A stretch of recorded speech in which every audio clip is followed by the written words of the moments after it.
These are all the field settings you can change on the indoor units. These are all the field settings. These are all the capacity adapter numbers. This is service bulletins, emergency field settings. These are all the old field settings for the older models on VRV3 and VRV2. Factory defaults, what everything should be set to. All that stuff is here. Service manuals. Every service manual for VRV is here.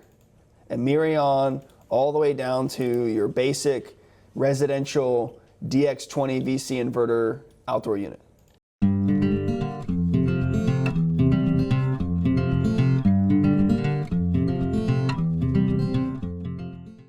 This is my favorite one here in the service manual list. This is VRV-X field settings. This is all the mode 1 settings. Show TE targets, show how many indoor units you have, show how many retries you had, show, look at this, VRV4 and on. If you don't have your service checker, you can still check all the parameters in mode 1. Really? Right here, mode 1 shows the current low pressure sensor value in PSI. Mode 145 shows the current EEV heat exchanger pulses. Are you inside where? Shows the current discharge temperature thermistor of the compressor. Okay. That's like at the control board. That's it. You can see all this stuff. Yeah, push one, hit 40 however many times. Where you get there, Roman? BRB what? I think I'm near. So if you don't have a service checker, you can still look at these things. Now it's going to be really hard. I had to charge a unit off of this one time. Oh, these are all the mode 1s, right? So like when we were looking at like if it was a master or a sub, we went to mode 1, 0, and we hit return. It tells you, okay, 0 means it is the master, 1 it is the sub 1, 2 would be sub 2. Remember when we had that U7? That's where you would go to check it, right? So this is mode 1. All of this stuff is on like page like 245 of the service manual, but instead I printed it off and combined them together on one PDF so you can easily get to it. These are all the mode 1 settings. Mode 1 settings are what? They are the settings that allow us to actually look at what the system is doing. We can't change anything in mode 1. We can only just see parameters, what it's set to, what it's doing, what it says it's doing. Mode 2 is where we make setting changes. So this is all the mode 1 stuff. All the way up here to compressor, here's one that you guys are really gonna like. 156 shows the compressor runtime in hours. So when you go to change a compressor on a VRV system, you can actually record how many hours it ran before it failed, especially if it's the first compressor. Okay. So if I go to 156, I can see it and I can divide it by 100. Whoa. When they say divide by 100, I'm pretty sure they mean multiply by 100. It's one of those Japanese translations to English. It's multiply. Like, did they multiply by 100, or do we have to multiply it? So the display is only a 3-digit display. Okay.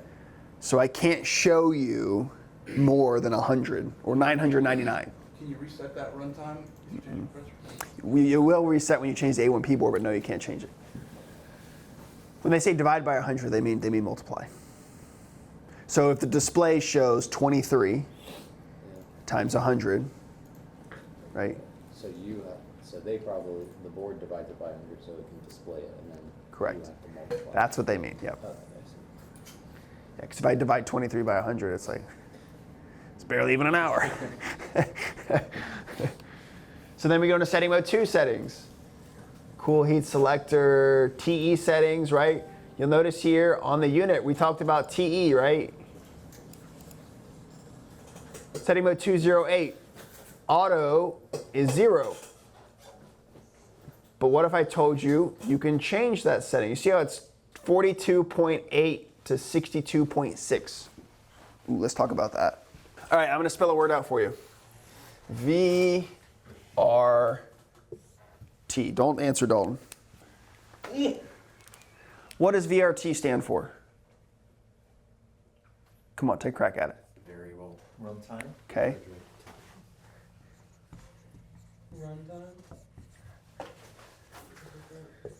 Tonnage. Variable. Refrigerant. Time. No. Temperature. Temperature. Variable refrigerant temperature. VRT. VRT, variable refrigerant temperature, is the technology that Daikin has patented. It basically means that they have the ability to change what?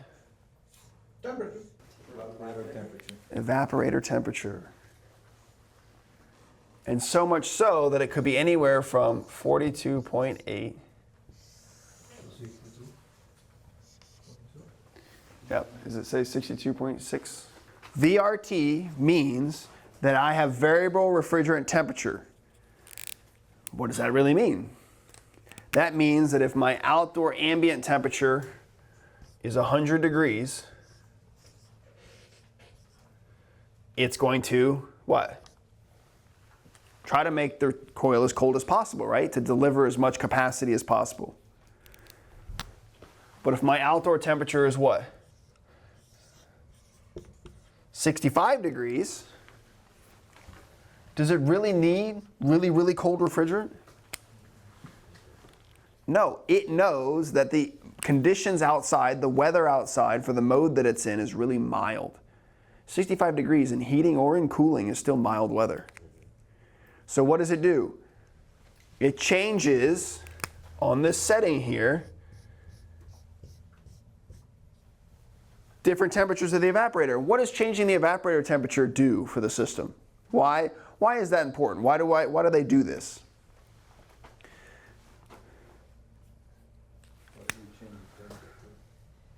It's gonna change the Superheat. state of saturation. Okay, yeah, I like where you're going there, Larry. Right, so we have what? 42.8 and we have 62.6. Okay? These are the temperatures of saturation that we're looking at here on this range. So we have from here to here of saturation temperature. So why do VRT? Why do it at all? Why not just set one temperature and say, hey, see you later. Forget about it.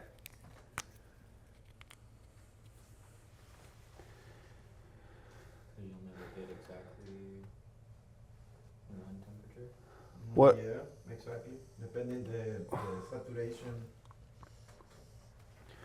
What did we talk about before with saturation temperatures and our actual temperature, right? This is actual TE, right? What's the correlation? The target. Oh, I'm going to draw you another line here. Compressor. Compressor speed.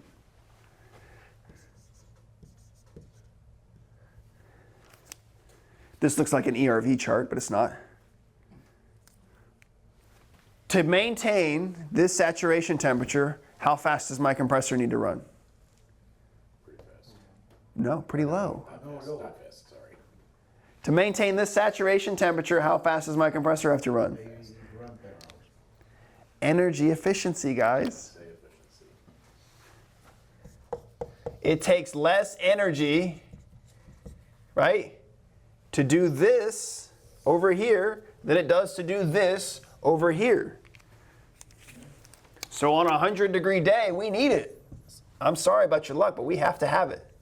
I am not going to make space temperature without ramping up. It's like right now. If we shut down the AC, we're gonna save energy. Well, yeah, we're going to run it. So by changing the saturation temperature of my indoor coil, right? I don't have to run my compressor speed at a high level. VRT is designed to do this automatically, which is why your target TE will be different on every system you touch based upon what the ambient temperature is outside and the demand of the system. All of this to tell you that you can manually turn it off. Why does that matter? Why would we turn it off? Anybody want to take a guess? So we can get consistent data? Sure, consistent data, that's a good point. But if we're having a client who's complaining of issues, How do you turn it off? well, just changing it turns it off, right? Delta? The answer, papi. I'm focusing on the hour right now, so I don't know. Don't, dadgummit, just tell us the answer. What happened? He's not even here. I'm assuming that, you know, it's like I learning, now you know, I learning that in my career. Yeah. We call 25 years ago soft starters. Ooh, let's do And pictures. soft starters is everything is like you say, save energy. All this Now it makes sense. all this technology, Tell me about evaporators.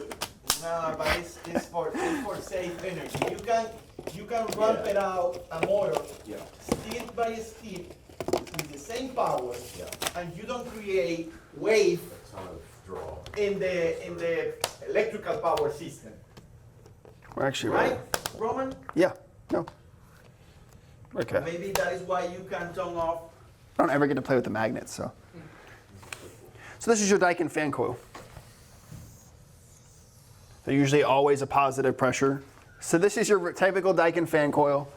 Blower motor is usually always before the evaporator, you know, which means that this part of the cabinet's in a positive pressure, which is why we don't really require traps on units, because again, this is in a positive pressure, blowing air this way. Anything on the other side of the fan, positive pressure for the cabinet, right? There's a nice little wall here. Like at the furnace? Like furnace, yeah, Yeah. the same thing, yeah. Positive Yep. pressure, yeah. Yep. Okay, so VRT. Let's say the room temperature is 78 degrees. Okay? And our discharge temperature is 62 degrees. Right?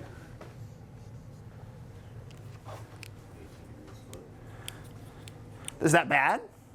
No. No, it's not bad at all. But what are we missing here? What do we know about air? Is it just one reading for air? It's just temperature? What else do we? Humidity. That's interesting.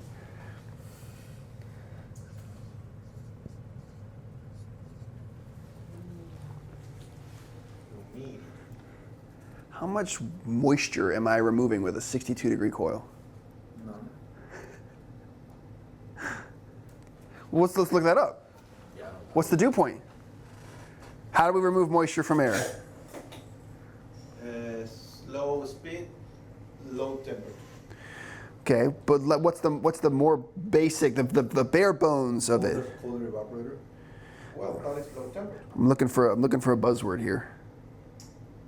Condensation. Nope, keep going. Getting close. What are we looking for? So we have a temperature and we have a temperature and we have a humidity, right? Mm-hmm. What's the point of getting both of these? Refrigerant? No. Efficiency on the evaporator. Efficiency of the evaporator, okay. I'm looking for a word here. Give us a letter. Starts with a D. Drywall, wet bulb. Nope. Dew point. What do we need these numbers for? Why do they matter? What is dew point? Man, we're getting all over the place today. 2 points to Is it temperature where temperature the where it condenses, right? where you give off the moisture? Yes. Or actually where the humidity give up the moisture? This means my dew point, so 78 degrees at 65% humidity is a dew point of 65 degrees, which means that everything looks the same, guys. You guys think like all of this stuff is super complicated, and it is the same thing. We're just switching them over to airflow really quick, just because I'm going to explain this. What is this line? Saturation. Saturation. Okay. So if my saturation temperature of my air is 65 degrees, how do I get moisture out of it? It's a what here? And what's it here? Liquid. Wow, it looks exactly the same. This science is everywhere. You can't escape it. So if my temperature and humidity equals a 65-degree dew point, right? Go to a simple online and type in Google dew point calculator. It'll say, what is this? What is this? Here's your dew point. If my coil temperature is what? 62. No. Probably warmer than that. Yeah. Cooler than that. Could be cooler, yeah. So we'll say for the sake of argument, 62. 55. No, we'll say 62. Just keep it simple. From here, now obviously, right, we would plot this on a psychometric chart that shows the curves and humidity, dew points, all that stuff like that to talk about how much grains of moisture we would remove. We're not getting into any of that stuff, okay? How much below saturation am I? It's 3 degrees. That's it. How much humidity am I removing? Not a lot. So why do we turn VRT off in Florida? Humidity. What is the number one complaint of VRF equipment? It doesn't remove humidity. It does. I'll fight anybody any day for that. It does remove humidity. But when technology like this that's designed to save energy efficiency in that process, it does not account for this. Dew point. So it's sacrificing dew. You are losing latent capacity for sensible. So it has no problem maintaining space temperature. However, you lose a significant amount of latent removal or humidity control within the space. And so now, by having this on, everybody's complaining about humidity in the space. Now, this also usually is only an issue with VRT is if the units are usually slightly oversized, or the use of space is a lot lower of a heat load than what it was calculated at the time of design. Usually this is a wash because throughout the changes of season and also the heat load within the space, it balances out to keep the space fairly dry. But you will find in certain applications and situations where the design has changed because every engineer is a little bit different. Everybody likes to have their own little flair and spin on things, where this becomes an issue. And so because we're only here, we really should be, because let's be honest, like if the unit, if it's, you know, if it's a 65-degree day outside and that's my weather all the time, right? We're in the shoulder season, right? And what happens in the shoulder season? Short run times. If it runs at all, yeah. Someone running somebody over the truck probably. Trash truck, yeah. So we would turn VRT off because there's complaints of humidity in the space. And so instead, I would go to this setting and I would say, hey, change the setting and lock it in at 46 degrees or 44 degrees or 42 degrees, right? I would lock it. Oh, I see. So that's, you can change that. So that's, But that's what I'm saying. Okay. I say, hey, you only, and then you would change. that's it, boom. Say how you turn it off. That's what I get confused. No, it does. The turning it off is by changing it. Yeah, 0 would be auto, and then you set it to one of those other values. Yeah, you set it to setting 2, which is 42 degrees, or you set. Although it means it will calculate it himself. Yeah, we're gonna be as efficient as possible, and it changes. Okay. So there's efficient as possible, and then there's whenever you can hit this coil temperature. Oh, okay, so it doesn't lock it in there. Okay. No, and that's the problem. People assume this means all the time, and it's like you forget oil return mode, defrost, all these special control modes that happen, startup control, residual pump down, any of those modes, they're going to bypass this setting because it has to do something else. Because it's not going by evap temperature, it's going by room temperature, probably set or right? What? No, so it's always saturation temperature, right? Your compressor changes speeds based upon saturation temperature. You can set that saturation temperature with TE. So if I have a mild day outside and I'm trying to get data of a system and it's on VRT and I see my target temp is 62 degrees, you're like, well, this unit's never gonna run. I could go into setting mode 2.8, change it to 42 degree coils, and you'll see the compressor take off. And then I could set it back if I wanted to. Yeah. Is this, like, when you set it to say, like, 2, so it's 42.8 degrees, does that do that for all the, like, air handlers Yeah, inside? yeah, it's for the whole system. Okay, you can't- It's the target for everything. okay. Yep. Because again, it's going to maintain this at the outdoor unit, which is going to subsequently drop low pressure for all units connected to that suction line. Yeah, okay. For that and all those heat exchangers. If you set it at 42 degrees, then it's gonna sacrifice other areas of the VRV, or No. It's just gonna take that. It just means the compressors are going to run higher speeds. They're going to be on that other end of that curve that we were talking about, where they're going to be at a higher speed to maintain that lower saturation temperature. So they're not going to get the full effect of energy efficiency from the Yeah, system. that's what we're sacrificing energy efficiency. Correct. For, If I wanted to lower my power bill at home, I would turn VRT on, right? But I know that at certain times of the year, if I have VRT on, my humidity is 60%, 65% now. So it just feels muggy.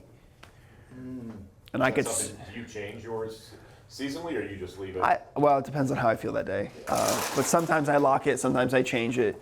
But I also have an ERV, which I'm not supposed to. My units are also slightly oversized in certain spots.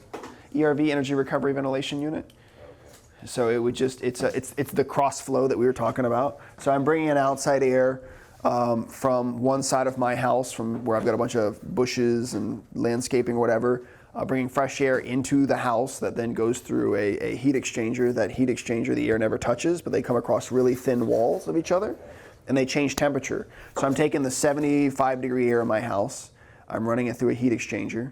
I'm taking 80-degree air from outside and running it same opposite directions here. And what's happening is the 75-degree air is making the coil cold, and the air coming in is exchanging temperature and heat. So I'm pre-treating my air with air I've already spent money on cooling down. Okay. it's like a. It's like a poor man's heat exchanger. I never gonna forget that boxes. Yeah, You remember? yeah, You see me? yeah. Yeah. We have a project where it was a third party. What is it And called? we was checking the ERV? job of the company. Uh-huh. Roman sent me there. They installed the boxes. That boxes that he told you is a box. And they never wire it up. Okay? But- So the company they Yeah. charge for that technology.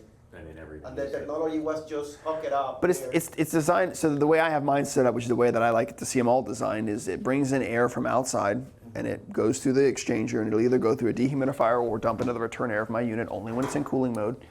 And then it sucks air out of the house, out of all my bathroom fans.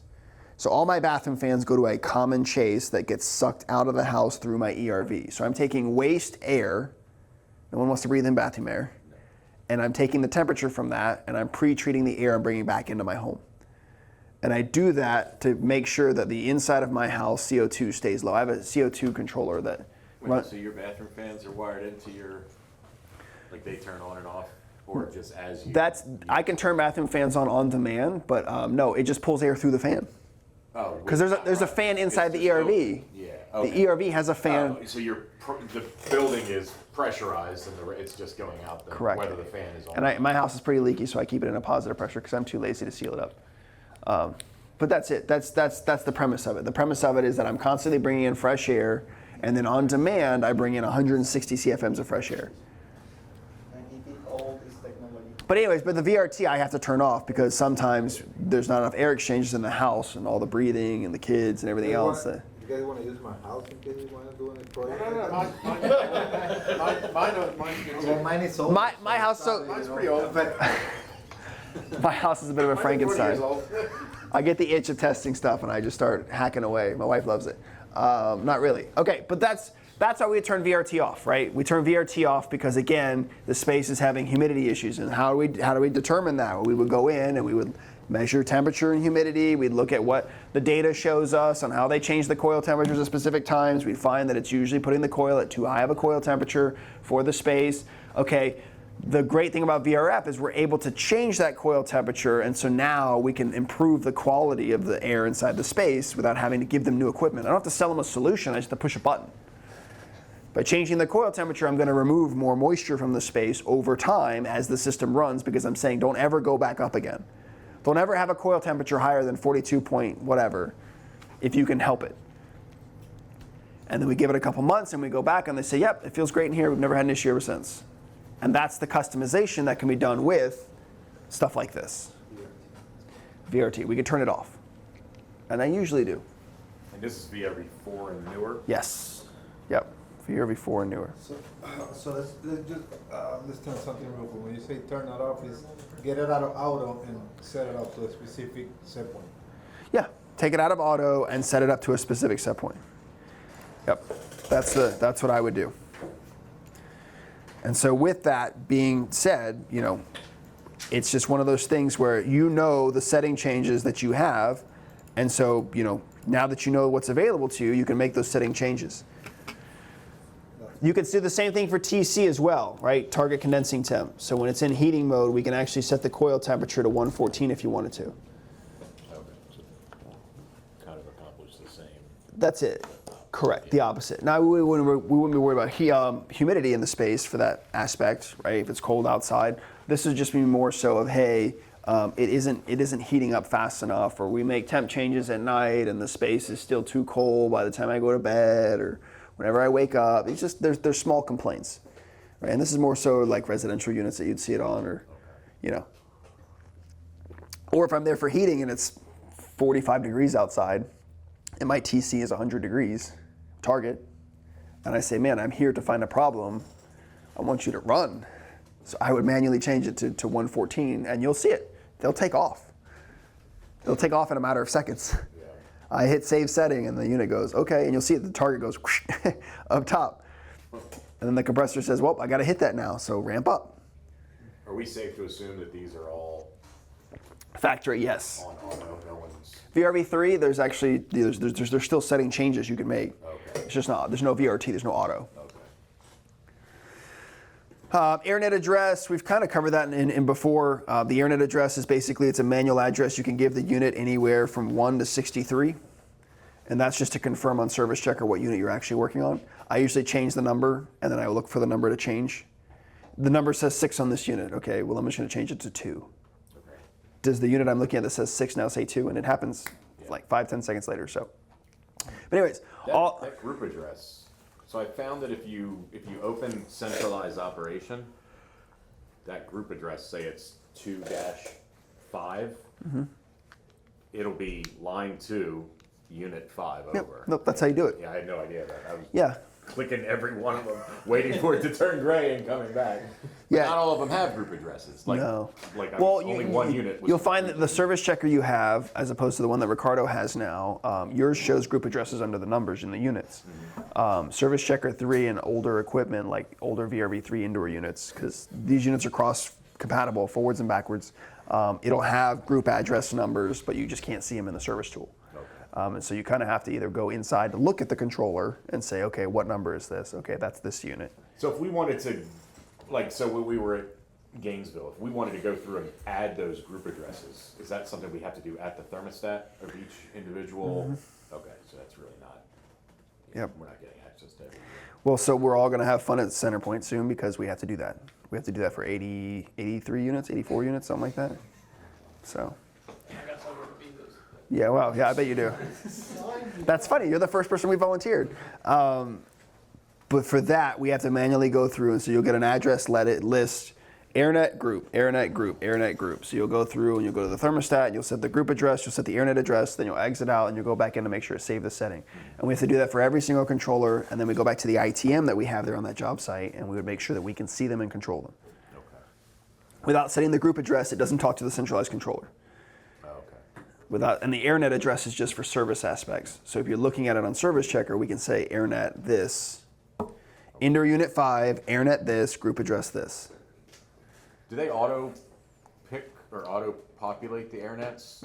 Because I'm just kind of curious why they're units that are literally right next to each other are. This is 18, 21. It randomly assigns those numbers, and you'll find that if you go out and you update it a couple times on the same system, it'll put them out of order too. So you can't go back and be like, it's always unit 18. It's like, well, it's not unit 18 anymore. Yeah. Yeah, because we wrote them all down. Yeah, so that's no use. No, it is used. It's just if you go back to record checker data again and you assume it's the same units on there, then you're in trouble. It's not. Well, no. So like this indoor unit, this is indoor unit 4. AirNet address 010. Then so this could change. No, group address is the same. AirNet is the same. Okay. I'm saying the order that it populates them in the way Service that it Checker, okay. indoor unit IDU 1, IDU 2, IDU 3. All right. That can be out of order or changed. Okay. Yes. Or just on Service Checker. So we did this so that we can go in to centralized operation Gotcha. and easily be able to turn units off to check and if we were leaking by or Which is easier and ideal. yeah. So this is that what you guys sent us. We just added the which Yep. AirNet. sets or which. And you'll find in the same document as you keep going, there's actually explanations of what each setting does and the detailed explanation of what they're supposed to do and how they operate and yada, yada, yada, yada, yada, yada, yada. So,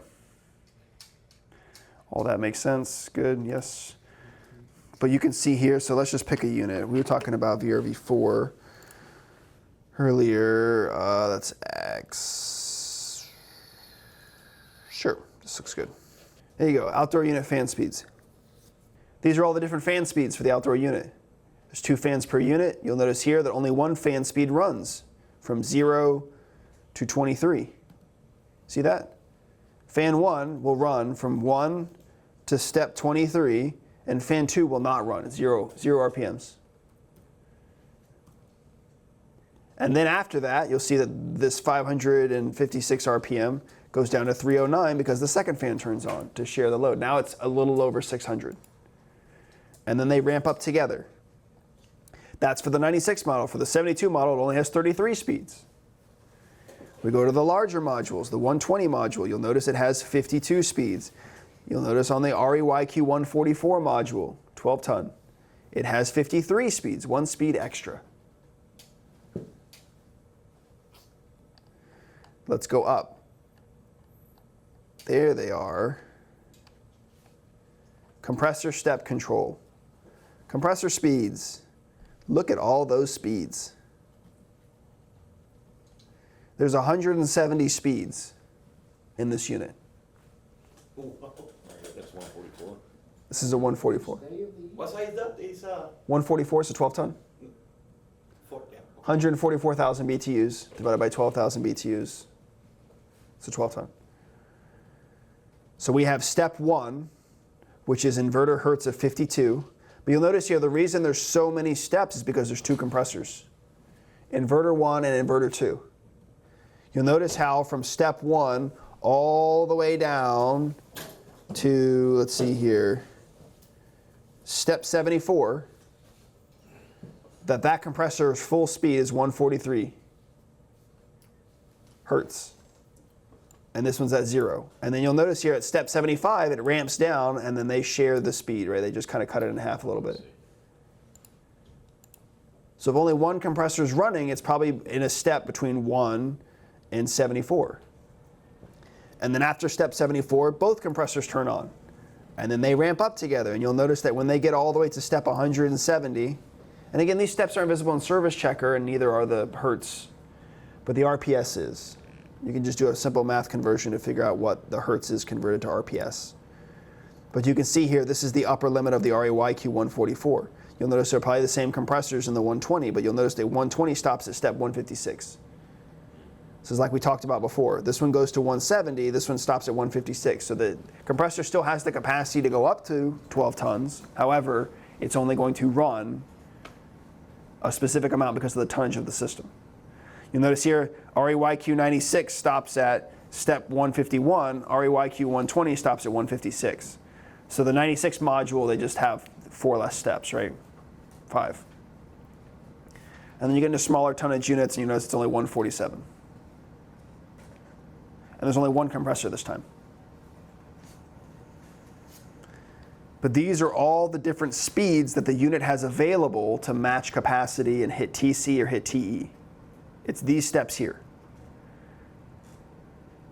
So we talk about efficiency, we talk about why we use inverters, because we have 170 different speeds. That's precise control.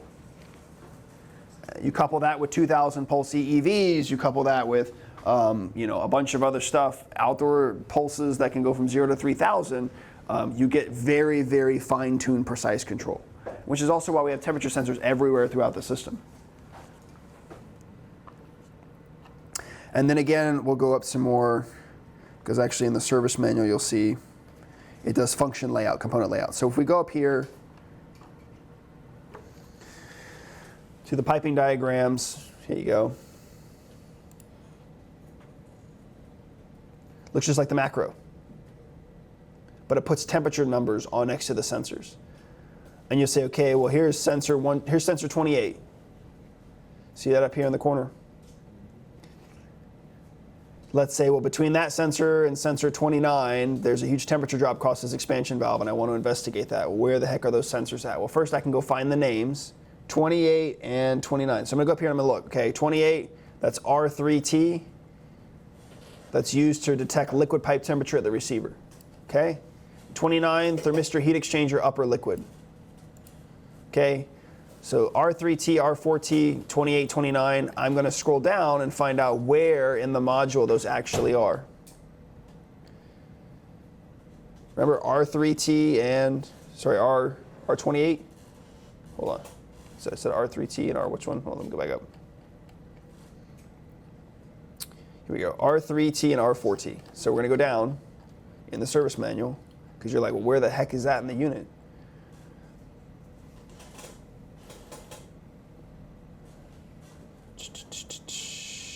Keep looking, keep looking.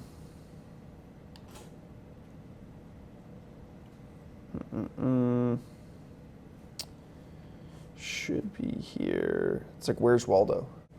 It doesn't actually show it. Well, that's great. So I'm never supposed to find it. That's awesome.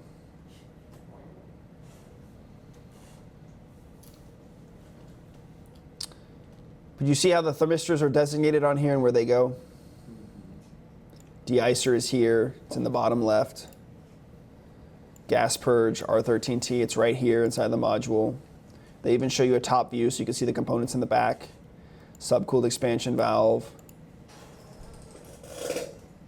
Suction temperature thermistor. Oh, it's R8T. Yeah. So every diagram, every wiring diagram has a specific designation for those thermistors and those actual designations of what they're supposed to be, and then you can go across here, see where they're at on the piping diagram, and then go down here and see where they're at in the actual unit in the service manual. Where is it pointing? Where is it supposed to go? You can also find the wire on the board and chase it back if you want to, and they even give you flow diagrams. So I used to take my service manual with a pencil, and I used to draw service checker numbers on this in the specific mode that it was in. So this is in cooling operation. So I'd take my service manual after I printed off this diagram, and I would just start filling in the numbers. Right? That was when I was learning how to do this, before I figured out that I could just use suction superheat, discharge superheat, subcooling, and then find exactly where it's the worst, and then from there put it on my chart to find out where is the actual temperature change. But all this stuff's in the service manual. So remember, we're trying to find small things, little teeny tiny things, one thing at a time. Look for your 3 pillars: suction superheat, discharge superheat, system subcooling. System subcooling is based upon the mode.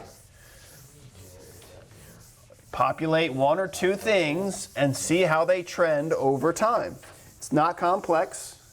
Okay, it is complex, but I'm going to tell you it's not complex, so you believe it. So I should just turn everything off except 2 things, see how they compare.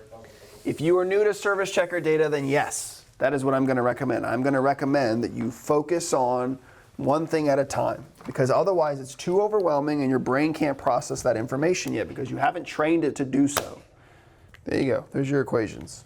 Notice how I can't figure any of these out without TE, TC, or TC. See that? Discharge superheat, discharge temp minus TC, system subcooling, liquid temp minus TC, and then suction superheat, suction temp minus TE. Remember, liquid temp is going to be based upon what mode we're in. Is there not a compressor suction temp for VRV3? Or is it just suction temp? It's just suction temp. There's no compressor suction temp. It was before Daikin knew that it needed compressor suction temp. This is a muscle that you've never used before. Remember, liquid temp is if it's in cooling, it's at the heat exchanger, outdoor heat exchanger, ODU heat exchanger, ODU.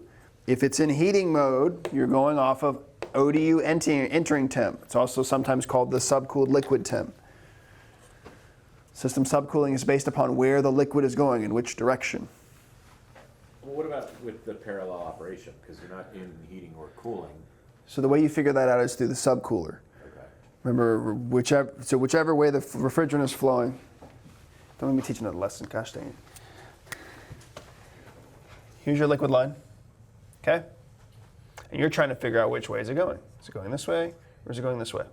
Okay, in here you have what we call the subcooler, right?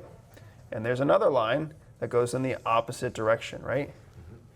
This is your EEV, subcool EEV. This is very basic, but you're gonna be like, oh, well, duh. This is just to determine which. Way the liquid's flowing, Okay. okay? Which way is the liquid flowing?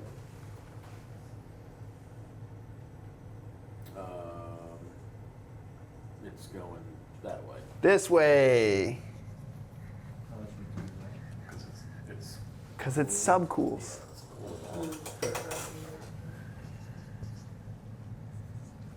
Which way is the liquid going? This way. And that's how we determine flow. Subcooler's main job is to subcool the refrigerant. So it's going to drop temperature as it's going through. If it's going the opposite way, it has the opposite effect. Still subcools, yeah. but it's flowing this way.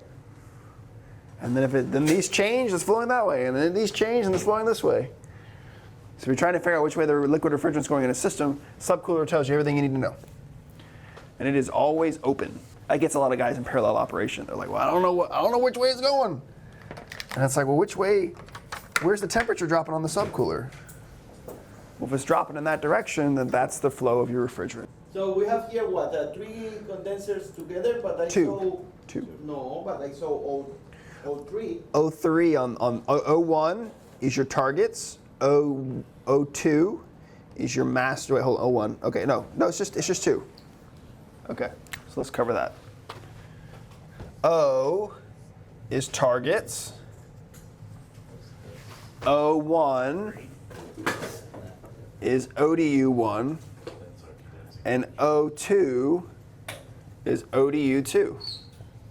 There's only 2 condensers, 2 outdoor units. The O is the targets. And this data set populated them backwards because they put them at the bottom, not the top. And that's not a program fault, that's just the way it pulled in the information. So like you told me, so I say the temperatures for the pipes, yeah, they are for the roughnet, they are in the same line. So if I take TE, is supposed to be TE or TC? No, TE. But the TC is different, right? But I have 2 units. I have 2 condensers. Yeah, so here's the thing. The thing with VRF is you have 2 outdoor units. Okay, 1, 2. They all share the same suction line. And they all share the same liquid line. And they all share the same hot gas line. So I saw that in the video, yes. So your TE in this is going to match your TE in this. Your TC in this one is going to match your TC in this one, unless something really weird's going on. Now we can have something different. Correct. Yeah. So I only populate 1. Again, this is a skill that takes a lot of time to hone, but again, what we talked about today and what we covered today, Roman, why we have 3 different discharge temperatures? you have 3 compressors. Every compressor gets measured. Right, but what is an inverter? You have an inverter, a standard, and another inverter. So this is obviously a dual module, 2 outdoor units, but only 1 outdoor unit has 2 compressors. It has 1 inverter and 1 standard. And the other module is smaller in tonnage. It's probably a 96 or a 72. And so it only has 1 inverter. So there's 3 compressors total in this refrigeration circuit. Standard basically just means that it has a contactor, and the contactor pulls in, and the compressor runs 100%. The heat mode would be back. Like if you're checking a valve leaking by and it's in heat mode, wouldn't it be the opposite? Like the It would be getting, well, the problem in heat mode with leaking by is that they never close 100%. They're supposed to just close to 200 pulses, so you're going to get a flow through that coil regardless, unless it's like changing a mode or something like that. Do you know what the problem is? Have you gone through these yet, or is that what you're doing at this moment? I'm doing that right now, yeah. I don't think there's anything wrong with this system, but there might be, I don't know. Oh, wait, that activated was 29. the inverter speeds is the compressor RPMs, right? Yes, RPS, yep. Anybody find anything wrong yet? I think it looks different than what you're looking at. I'm on system 1. CU6 OU error D3net system 1. No, I'm just seeing the first thing I'm seeing is like oil return activating. You pointed out to I me. don't have that target somewhere. No, yeah, you do. They're at the bottom. So it's upside down. I see. It's outdoor 1, outdoor 2, and then system. How did the two units connect to each other? Oh, yeah, it's a copper. Like, are both compressors going to be going into a similar line, and so? Yep, they share the same suction line. They pull this from the same vapor line. Anybody find anything wrong? We got I'm just barely figuring out my system. Oh, that's fine. It does have compressors, in case you're wondering. How many things did you find wrong? My eyes are like watering now. Barely see straight. Yeah, someone said it to me the other day on one of my YouTube videos. They were like, they're asking to make more, because I guess I haven't done that in a while, and he called it analysis paralysis, and I was like, that's exactly what it is. God. He was like, give me that analysis paralysis, and I was like, Right? Alright, that's all I got. how's it looking over there, Dalton? It's all over the place. Need to sell him a new system? Oh, we just changed our compressors. Well, this I think is CU. What's connected to CU6? CU6, that's the third, the sixth floor. What's the other system that's on it? 7 or 5? What do you mean? So this is you got 2 data recordings from when you went to go look at it. 7. This is 7. Oh, this is 7. This is 7.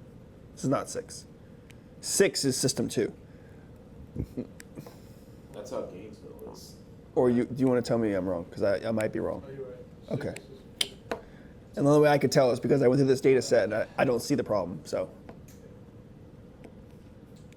this is CU7, but there are problems. This is a data set we recorded while we were there looking at something else. So you said the indoor units won't line up the same as the last time, right? What do you mean? Like it would be a different unit? Sometimes it can be, yeah. Sometimes it's not, but sometimes it can be. It's just one of those things where it's like you don't want to go into it thinking, oh, it's always IDU 18. You know, you'd want to go in and verify what you're seeing on population when it populates it that's correct. All right, so let's do one problem at a time. Ricardo, did you find any problems? Papi, I have problem for calculating the subcooling in the system. That is my problem. Okay. That is why I asked you, we have a, what?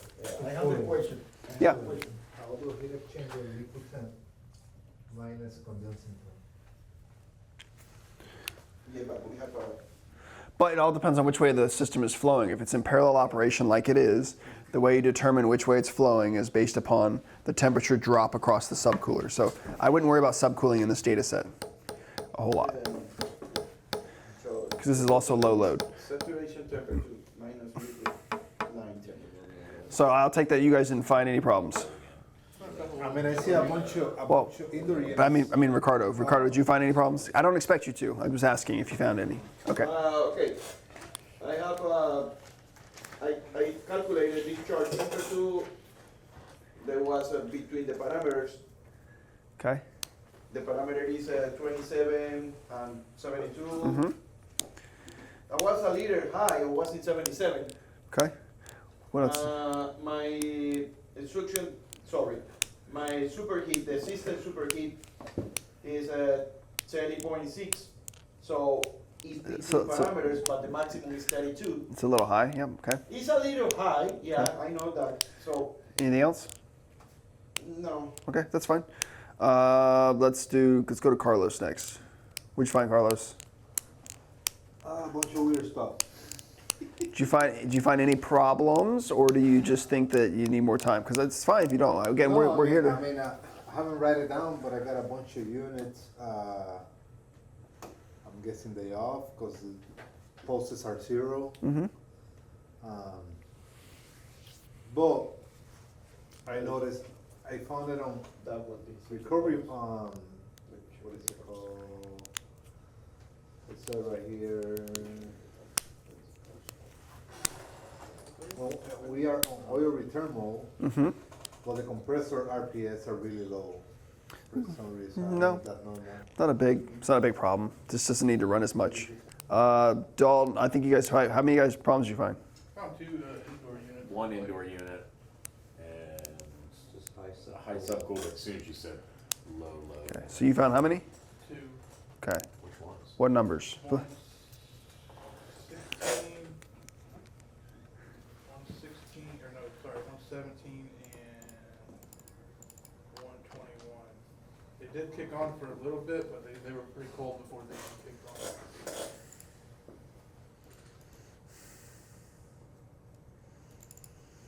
So you found 17, so you're saying 17. Okay, so IDU 17, what's wrong with it?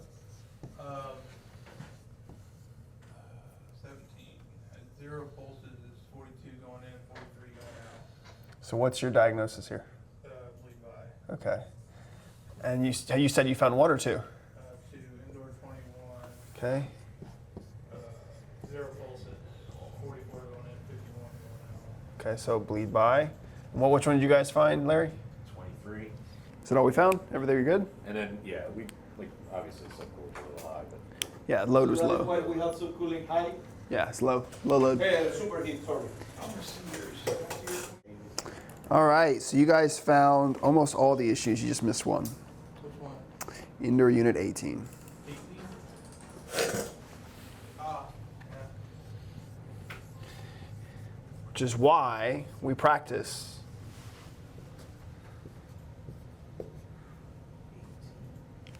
we can buy. Yep. It sneaks by because it's in heating mode at the beginning of the data, so you write it off.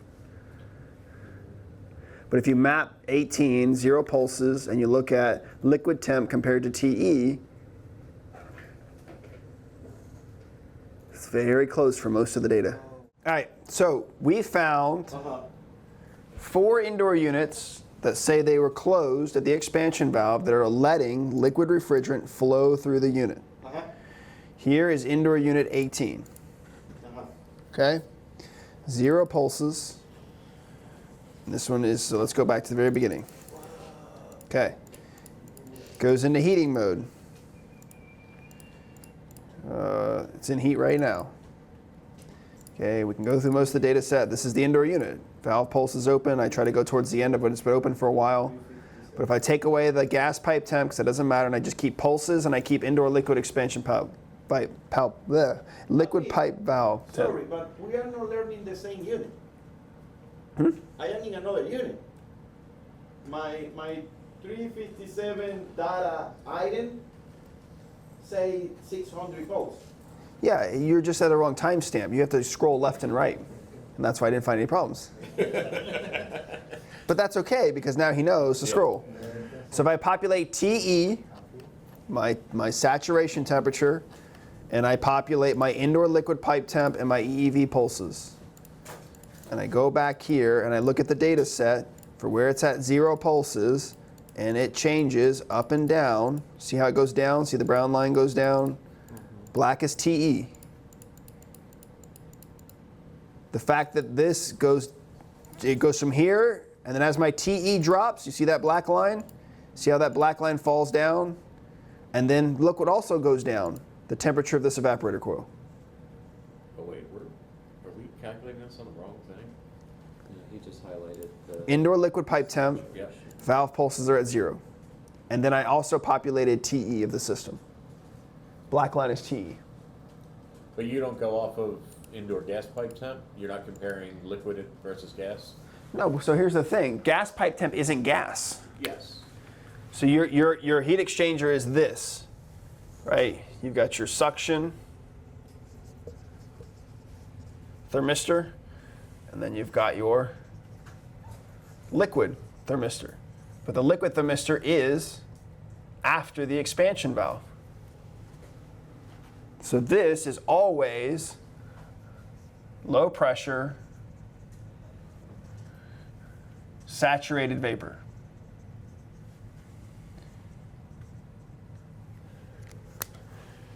This is the state of change right after the expansion valve. Yeah.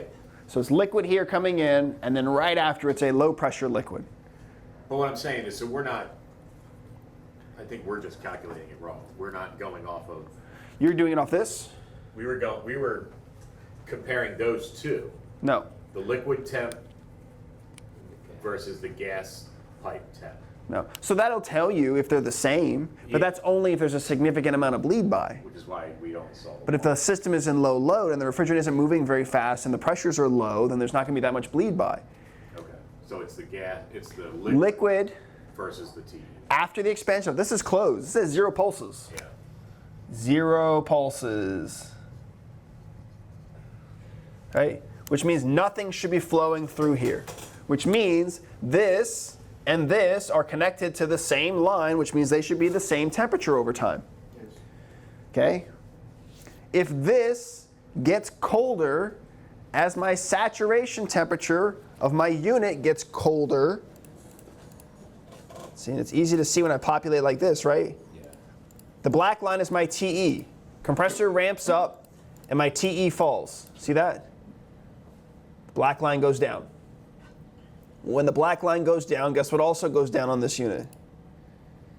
My indoor liquid pipe temp goes down.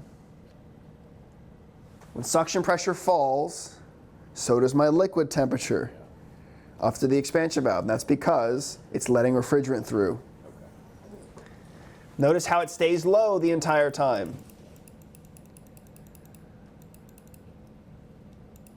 Then the valve opens up, orange opens up, right? Oh, look at there, it goes into heat mode. Gets really hot. But then we go over here and we still follow it. And then it closes. But look, it's still really close to my saturation temperature. Then it goes back into heating and it opens up and then it closes again and it stays pretty far apart, right? But I caught that at the beginning of the data set here, this. From here, this brown line, indoor liquid pipe temp, should go up at a constant. It should never go down. Yeah. It should get closer to space temperature unless something is flowing through it that's going to change its temperature, and that's refrigerant. Yeah.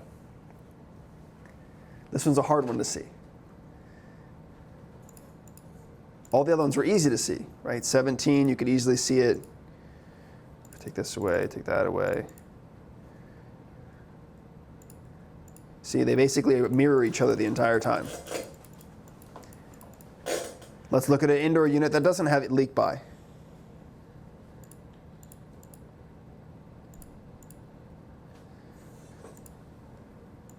See how far off saturation temperature it is?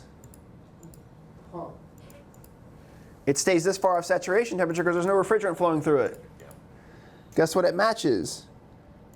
It matches the suction temp of the room. Space temperature. And only when the valve opens does it fall. But then guess what? It goes back up to room temp. There's no leak by on this unit. No. But if I take another unit, let's take that back, go back to the problem child. But look, this is at 0 pulses, right? It opens and then it closes. This should have warmed back up to room temp. The pink line should not match the black line. The pink line should match the suction temp, right here, of the room. The pink line should be at the same height as the orange lines, right? Valve is closed, there's no refrigerant flowing through it. But guess what it doesn't? It matches the saturation line, which means there's refrigerant leaking through that coil. So we almost got it, close. You guys see how we got there? Okay. So we just saw the major issues. Yep, you saw the major issues, but it's always making sure that we catch all of the issues at one shot. So we were just going off of it. See, I thought that liquid thermistor was before the EUV. Well, so that's the problem with the term, with the designations. If it says liquid, people assume liquid line. People, no one really asks the question of, well, if we look at the actual piping diagram for the system, you'll see that the liquid thermistor is after the expansion valve, which means it's always in a low pressure saturated state. So when it's closed over time, those two should be. That's it. So let me see if I understand you 100%. Yeah. the valve was leaking just in heat mode, No, in cooling. in cooling, not in heat. Nope. Well, in heat, it's going to leak by 2. It should be, no? Yeah, it says it's closed when it's not closed. And that's right here, right? Uh-huh, See? It says the blue line is 0. okay. You see how it stays at 0 for a long time? How long of a time is this? Okay, so if we go from here, this is 1328 right here to 14. This is an hour between here and here. And that coil temperature only gets colder. See the pink line it falls?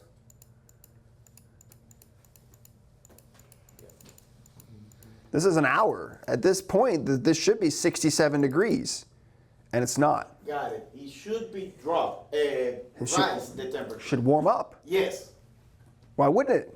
Right? they never, but of course, they come, the refrigerant is passing through and they keep. It says it's closed, but it's not actually closed, Okay, which means that either it's a bad failed head on the unit, or there's contamination on the inside of that valve that even when it thinks it's closed, refrigerant is still bleeding through it in a small amount. And I'd say it's actually a large amount because look, even the gas pipe temp shows 0 suction superheat. So that refrigerant is just dumping through that coil for an hour, back into the suction line. There's no air across this coil. Liquid refrigerant is flowing into the coil and right back into the suction line and back to the outdoor unit. This is what causes compressor failures. Now this job site's what, 12 years old? Probably 11. But this, along with these other units, the 4 units total, those are all things that we now in a preventive maintenance report would recommend they replace the expansion valves. And if that didn't fix the issue and we could go back at the service checker data and look at it again, then we could say, okay, then there's contamination in the valve and the body needs to be changed. So where is the liquid pipe temperature actually being measured? It's not the liquid line again? nope, it's actually, so if I just show you, let me just show you, let's just put this one to bed really quick. when you say contamination in the body, Yep. it's probably carbon, Yep, carbon, is the metal. sand, Uh-huh, copper shavings, okay. M&Ms, screws. Eminence, what do you say eminence? Somebody, he's eating M&Ms and he drops it in the pipe while he's brazing. But here's the diagram, right? So your R3T is your suction thermistor. Your R2T is after the expansion valve. That is your low pressure saturated vapor before any air crosses it.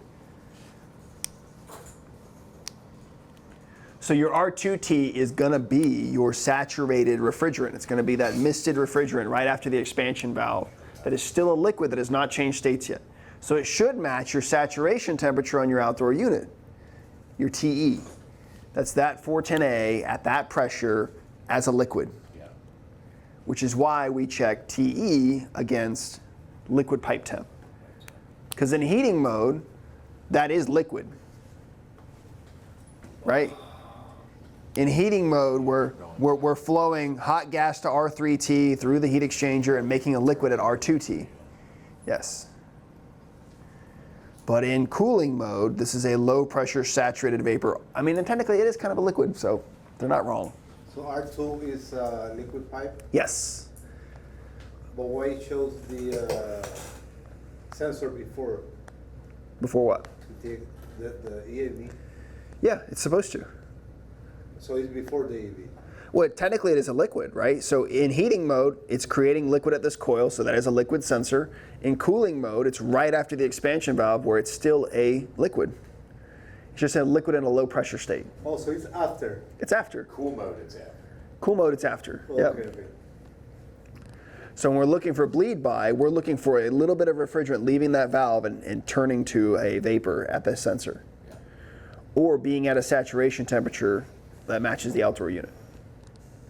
And again, if the valve opens and then closes, we wouldn't check right after it closes because it's probably still cold. It's does it stay cold for an hour and match TE? Well, then that's leak by. Yeah, no, we were just looking at the wrong. But the volume of leak by is determined by R2T and R3T differential, right? If they match saturation temperature, then that liquid is just dumping through that coil. And you guys have seen it. You guys go to the indoor unit on some of these compressor changeouts that we've done. CU6, CU7, CU5, you pick a hotel. You can hear it too. You can hear it, it's just dumping. Now, if I just only see R2T match saturation, but R3T matches room temp, then the bleed by is small. But bleed by gets worse over time. Every time it opens and goes to close, it gets worse. Which is why we do these checks to then say, hey, it needs to be changed, and then we fix it. So, Roman, that is the most often problem that you find in those systems? yeah, it's a maintenance item. Okay, yeah. Sensors go bad, and if the sensors go bad and they read incorrectly, especially this R2T, that's because of how cold it usually is. It's the first thing to go bad, and once it goes bad, it reads off. And when it reads off, the valve doesn't open to deliver capacity. Yeah. And in heating mode, it causes the valve to go wide open because, again, it's trying to heat the coil up some more. In cooling, it stays low pulses because it doesn't get the coil cold enough. It's looking for saturation temperature on R2T before that actual valve opens up. So you'll see the unit gets stuck at 200 pulses if the sensor is bad because it never sees saturation temperature right after the valve. It's trying to pump the heat exchanger down before it opens the valve to deliver more refrigerant. So it gets stuck at 200 pulses and it never opens. And it never opens because it never sees that liquid sensor hit saturation temperature. You'll see it. The unit turns on, the valve opens at 200 pulses, and it's waiting to see that liquid temp match saturation before it opens up the expansion valve more. And then it tries to control the superheat. But it's the same thing. We're looking for leak by. We're looking to match saturation temperature to, again, this is all about saturation temperature. It's the whole thing is saturation temperature. What is it? What does it look like here? What does it look like here? Should it be there? No, it shouldn't be there. Okay, does it match? It does match. Okay, that's leak by. Done. Hang it up. But remember, just stick to the basics, work through it, draw the refrigeration cycle if you have to, put it on your service manual, use the macros. It's all just tools to get to the end conclusion that is, what does this actually look like? What is it actually doing? Thanks for watching. If you're willing, give this video a thumbs up and drop us a comment. Don't forget to hit that bell icon to stay updated with all of our future videos. And as a quick reminder, HVAC School isn't just a YouTube channel. Dive deeper with us at our main website, hvacrschool.com. Curious for more knowledge on the go? We've got you covered. Tune into the HVAC School podcast, available on all your favorite podcast apps. And while you're at it, join our thriving Facebook group. Also, don't miss out on our free mobile applications available for both iPhone and Android. We're all about community, for techs, by techs.